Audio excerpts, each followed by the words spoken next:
Olá, eu sou o Marcos Gilberto Chaves, acadêmico do curso de Engenharia da Computação da Unesco Chapecó. Vou fazer a apresentação sobre computação gráfica aplicada a jogos para o Circuito Regional de Pesquisa, Inovação e Desenvolvimento, Inteligência Artificial, a nova fronteira da ciência brasileira, através do orientador Jackson Luiz Mate. Ensino da computação gráfica aplicada a jogos. Com as diretrizes curriculares nacionais de CNS para os cursos na área da computação, propõe a implementação da interdisciplinaridade e aplicação prática dos conceitos teóricos para melhorar o aprendizado. Para isso, foi desenvolvido o projeto de criar um jogo digital em 3D baseado no jogo Gênios e, dessa forma, aplicar os conceitos de programação, cálculo e álgebra na prática. O que é o Gênios? O Gênios é um jogo no qual um dispositivo possui 4 botões com cores diferentes e seu princípio é reproduzir uma sequência de sons e luzes para o jogador memorizar e repetir a sequência. Projeto. Foi proposto desenvolver de forma digital uma simulação gráfica do Gênios em um cenário 3D, no qual o jogo estaria sobreposto em uma mesa, apresentando a sequência de botões a serem pressionados, iluminando os mesmos. Para, em seguida, o jogador repetir a sequência pressionando as teclas correspondentes no teclado do computador. Essa, então, é a cena do jogo. Temos chão, uma mesa e o jogo Gênios com os 4 botões sobre a mesa, as ferramentas de designer empregadas. O design gráfico foi elaborado no Blender, utilizando as ferramentas de modelagem 3D, criando os objetos separados e importando os arquivos com extensão .obj e UVMaps. As texturas foram aplicadas sobre as UVMaps com o GIMP. Esses arquivos são coordenadas de pontos, vetores, planos e matrizes para os pixels da imagem.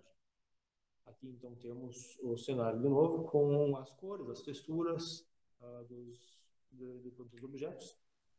Ferramentas de programação utilizadas. Os algoritmos foram desenvolvidos em C++, o motor gráfico utilizado foi da OpenGL, Converted Shader e Fragment Shader, que propiciam a manipulação e processamento dos pixels, cores e texturas na GPU, unidade de processamento gráfico. O pipeline gráfico da OpenGL, então, recebe essas coordenadas de textura, de planos, vetores e pontos do objeto, une elas no Vertex Shader, passa para o Fragment Shader, onde o Fragment Shader pega a união disso e distribui para os pixels que serão, então, exibidos, renderizados pela GPU e exibidos na tela, para você formar uma imagem no plano final. As técnicas empregadas. Foram utilizadas técnicas de modelagem, textura, mas sobretudo as que dão vida ao jogo são algorítmicas, manipulando coordenadas de pixel através de cálculos com matrizes de translação, rotação e escala que propiciam movimentos, ampliação, redução do tamanho de objetos e colisões. Quando você tem um objeto em 3D, você tem 3 coordenadas, que são a altura, largura e profundidade. Para você fazer uma translação ou uma rotação desse objeto, é necessário que você manipule os valores dessas coordenadas. Em algumas operações com as matrizes de coordenadas, então, para rotacionar, claro, ou translacionar as imagens, temos como exemplo aqui a translação de uma malha. Portanto, se queremos traduzir o vetor 10, 10, 10.1 de 10 unidades na direção x, obtemos uma matriz de identidade multiplicando isso para você conseguir fazer uniformemente e não tirar a estrutura desse objeto e não deformar esse objeto. Você mantém esse objeto com todas as suas coordenadas de tamanho e você só modifica a coordenada da posição dele, resultando então numa nova posição. Pode parecer mais complexo olhando matematicamente, mas em questão algorítmica, entendendo a álgebra, ela é bem simples de ser realizada, como mostra aqui, em apenas 3 linhas você consegue fazer isso. Cenário. Além de imagens, uma representação digital necessita de elementos que compõem a cena. Nesse caso, uma câmera, um ponto de observação e um vetor de direção de foco para que seja possível fazer uma projeção do objeto a partir do ponto de observação. Quando se diz câmera, é um observador, é algo que vai captar uma imagem. Essa imagem, então, representa um objeto que possui luz de formatos e cores. Quando você incide sobre esse objeto, um vetor direcional, você consegue visualizar quais são as áreas desse objeto expostas à luz que você consegue representar no seu plano e, com isso, trazer para a cena a imagem visualizada. efeitos visuais. Todos os efeitos fascinantes vistos em jogos eletrônicos somente são possíveis com a aplicação dessas técnicas, onde com a manipulação de cores, texturas e luz é possível ampliar ou aplicar efeitos de espelhamento, opacidade e transparência.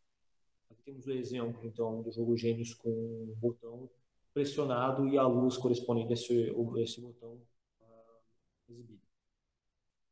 A lógica do jogo. Todo o contexto ocorre em uma inicialização das variáveis, carregando os dados dos elementos do cenário em animações prévias. Depois a execução fica por conta de um looping, onde as interações do usuário são reconhecidas pelas entradas do teclado e processadas, gerando a manipulação e efeitos nos objetos. Cada repetição do looping é responsável por repassar as informações para a execução do processamento da imagem no Vertex e Fragment Shader, e esses enviam para a GPU renderizar e exibir na tela. Aqui então, é o exemplo do Gênios. Rodando.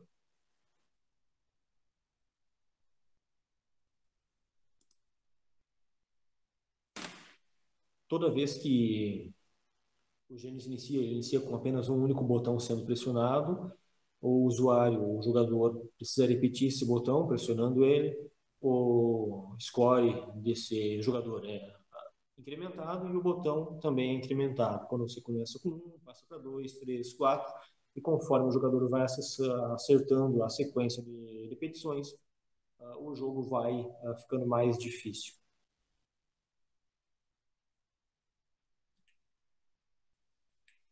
A finalidade é aprendizado. Além do entusiasmo de conseguir converter um jogo épico da infância de muitos para o formato digital, a perspectiva de conseguir criar elementos gráficos manipuláveis e sequências lógicas que podem ser reproduzidas em um ambiente virtual, a oportunidade de aprender como funciona, como desenvolver um game foi incrivelmente satisfatória e possibilitou visualizar horizontes de oportunidades existentes no mercado de tecnologia, aplicando o útil ao agradável. Afinal, quem não gostaria de participar de um desenvolvimento de game e ainda se divertir com tudo isso? Agradecimentos, então, em especial ao professor Jackson Mate pela dedicação no ensino e forma excepcional dele passar o conhecimento, ao MESC pela estrutura, apoio e fornecidos em todas as atividades.